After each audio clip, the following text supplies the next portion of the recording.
not your average four-letter S word. You are watching Slop TV. Do you know where your brain is? Okay, where did I put it? I know it was right here. Saint Anthony, please come around. Come on. Where is it? It was just in my hand. If you've ever lost your keys, your wallet, or your patience, you've probably heard of Saint Anthony of Padua. For centuries, he's been the go-to saint for finding lost things. But the popular image of a friendly helper for minor mishaps hides a much more dramatic and complex reality. This was a man known in his own time not for finding lost items, but as the hammer of heretics. The Ark of the Testament for his encyclopedic knowledge of Scripture. And a wonder worker whose miracles defied belief. His impact was so immense that he was made a saint in less than a year after his death, one of the fastest canonizations in history. So how did this theological heavyweight, this intellectual giant, become the patron saint of lost socks? To find the answer, we have to go back to the beginning, to a man who wasn't named Anthony, and whose life was a series of spectacular failures that, by some divine providence, led him to greatness. He was born in 1195 in Lisbon, Portugal, not as Anthony, but as Fernando Martins de Bulhões, the son of a wealthy and powerful noble family. His parents had grand plans for him and a prestigious career in the church or state bureaucracy that would further the family's influence. But Fernando wanted something else.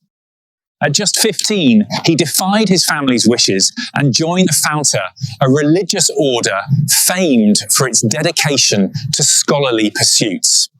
He sought a life of prayer and study, but even in the monastery, his old life clung to him. Friends and relatives from Lisbon visited constantly, distracting him with political gossip and embarrassing gifts. Seeking true solitude, he begged for a transfer and was sent to the Abbey of the Holy Cross in Coimbra. Here he immersed himself in study, spending nearly a decade mastering Latin and Augustinian theology, preparing for a quiet life of scholarship. But that quiet life was about to be shattered. In 1219, while serving as the abbey's guestmaster, Fernando encountered 5 friars from a radical new religious movement, the Franciscans. He was deeply moved by their simple, joyful poverty and their unwavering commitment to the gospel. These men were on their way to Morocco to preach to the Muslims, a mission few would dare to undertake.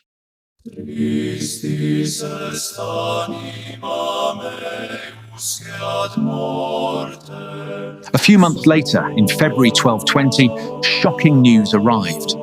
All 5 friars had been brutally killed. Their mutilated bodies were brought back to Coimbra as the relics of martyrs. As Fernando watched the procession, he was overcome.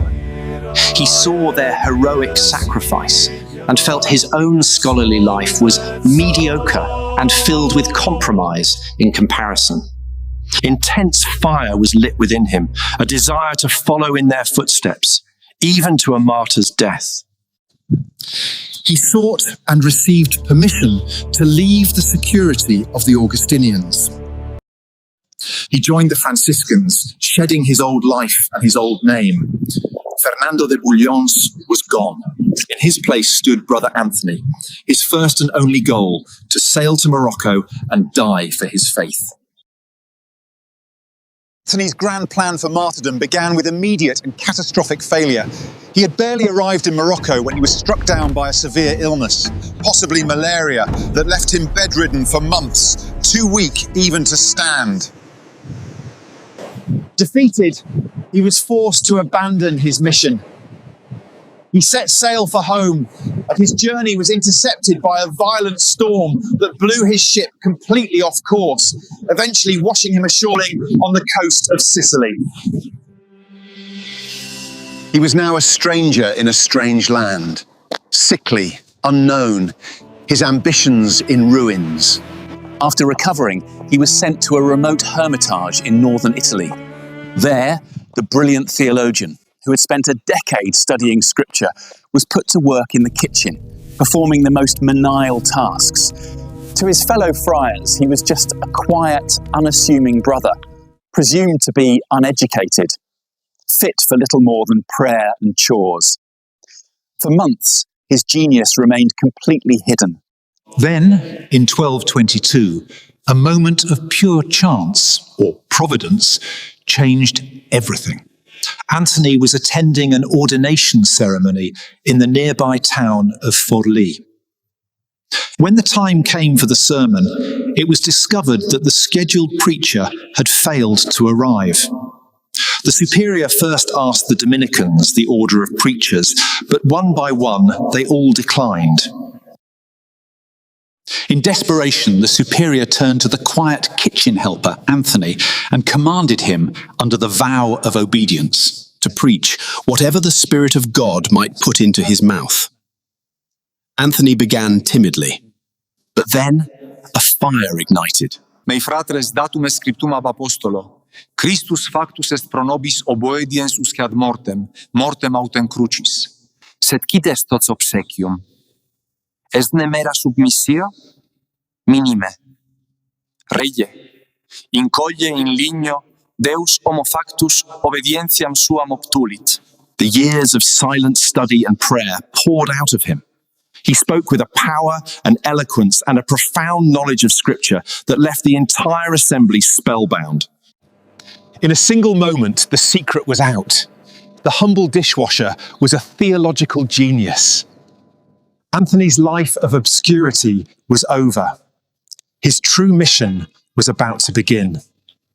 Word of his incredible talent spread quickly, even reaching the founder of his order, Saint Francis of Assisi.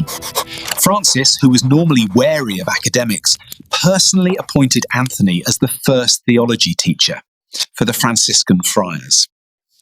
He was then sent to the front lines of a spiritual war, preaching against a popular and powerful heresy known as Catharism.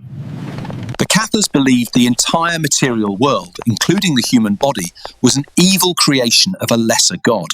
They taught that Jesus was a spirit who only appeared to have a body. And they denied that he could be physically present in the bread and wine of the Eucharist. Anthony's response was not just with words, but with wonders.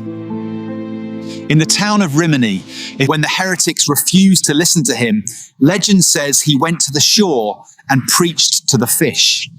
A great shoal gathered, lifting their heads from the water to hear him. The miracle shamed the townspeople into listening. In another town, a heretic challenged him, saying he would only believe in the Eucharist if his mule, starved for 3 days, would kneel before it instead of eating. Before a stunned crowd, and the mule did just that, ignoring its food to adore the host. These weren't just random miracles, they were powerful public arguments. They demonstrated that God's goodness permeated the material world that the heretics so despised. His tireless preaching and austere life took their toll. In 1231, after retreating to a small hermitage, Anthony fell gravely ill.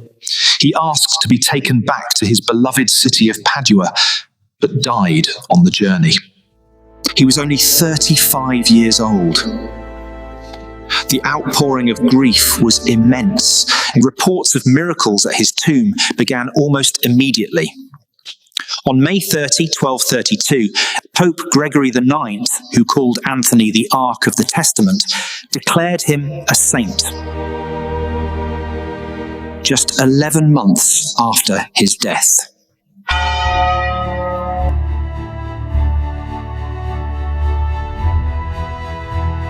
"32 years later, when his coffin was opened, his body had returned to dust, but his tongue was found to be miraculously preserved, still soft and red, a state known as incorrupt. To the faithful, it was the perfect symbol, the physical instrument of his divinely inspired eloquence, the tongue that had praised God and brought countless souls back to the faith, had been preserved by God himself." But this still leaves our original question. How did the hammer of heretics become the patron saint of lost keys? The tradition stems from a single incident. A young novice deciding to leave the order stole Anthony's psalter, a book of psalms that was precious to him, filled with his own handwritten notes. Anthony prayed intensely for its return. According to the story, the thief was suddenly struck with such remorse that he not only returned the book, but also returned to the monastery, his faith restored. And in that story, we find the true connection. For Anthony, it was never just about a lost object. It was about the lost person who took it. His entire life's mission was one of restoration, recovering souls that had been lost to heresy and despair.